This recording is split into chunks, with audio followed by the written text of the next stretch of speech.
সবাই কেমন আছো? আমি নবনীতা চলে এসেছি একটা ব্লগ নিয়ে। ব্লগটা অবশ্য কালকেই দেওয়ার কথা ছিল, বাট সো সরি, এত পরিমাণ কাজ পড়ে গেছিলো যার জন্য আর ব্লগটা আপলোড করা হয়নি। এই যে মিষ্টির দোকানে একটা মিনি ব্লগ তোমাদের শেয়ার করেছিলাম। এই মিষ্টির দোকানটা হচ্ছে নিউ টাউন রাজারহাটে। জিলাপি ভাজা হচ্ছে গরম গরম, দেখতেই পাচ্ছ। আর এখানকার জিলাপির স্পেশালিটি কী জানো? জিলাপি হচ্ছে সম্পূর্ণরূপে ঘিতে ভাজা। আর আমি ভীষণ জিলাপি পছন্দ করি আগাগোড়াই। তো রাত যখন বলো দেখো পিওর ঘিতে ভাজা জিলাপি, আমি বললাম তাহলে নাও দেখি কেমন। আর সত্যি বলছি দারুণ ছিল, দারুণ টেস্ট ছিল। মানে আমাদের এখানকার লোকাল দোকানের তুলনায় অনেক অনেক অনেক গুণ বেটার। তবে শুধু জিলাপি যে খেয়েছি তা না, তার সাথে নিয়েছিলাম পাও ভাজি। তবে পাও ভাজিটা আমার ভালো লাগেনি খুব একটা। যে অনুযায়ী দাম ছিল সেই অনুযায়ী টেস্ট অ্যাভারেজ, ভীষণ যে আহামরি কিছু তা একদমই না।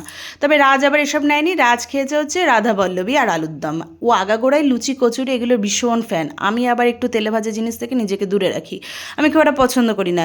কিন্তু রাজ হচ্ছে সারাদিন তুমি যদি ভাত না দাও, রাজের যারা ক্লোজ তারা জানে, ও সারাদিন যদি লুচি কচুরিতে রেখে দাও তাও ও খাবে। ওর বিরিয়ানি একদিকে, লুচি কচুরি একদিকে, এরকম পাবলিক। যাই হোক, তবে এইটা কেমন হয়েছিল আমি খাইনি, যদি আমি বলতে পারবো না। এরপরে গেছিলাম মিষ্টি দোকানটার ভিতরে। ভিতরে তো এত মিষ্টির সম্ভার, মানে সে তোমার চোখ ধাঁধিয়ে যাবে, তুমি চোখে না দেখে, মানে ভ্যারাইটিস কত। আর সব থেকে বড় হচ্ছে এটা নন বেঙ্গলি যেহেতু দোকান, যারা পিওর ভেজিটেরিয়ান তারা অবশ্যই এখানে মিষ্টি ট্রাই করতে পারো, মানে একদম পিওর ভেজ যাকে বলে।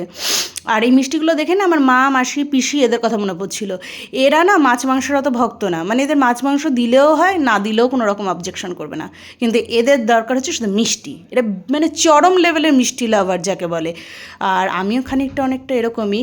তবে এর আগে একটা ব্লগে তোমাদের আমি বলেও ছিলাম যে আমি ভীষণ পরিমাণে মিষ্টিপ্রেমী।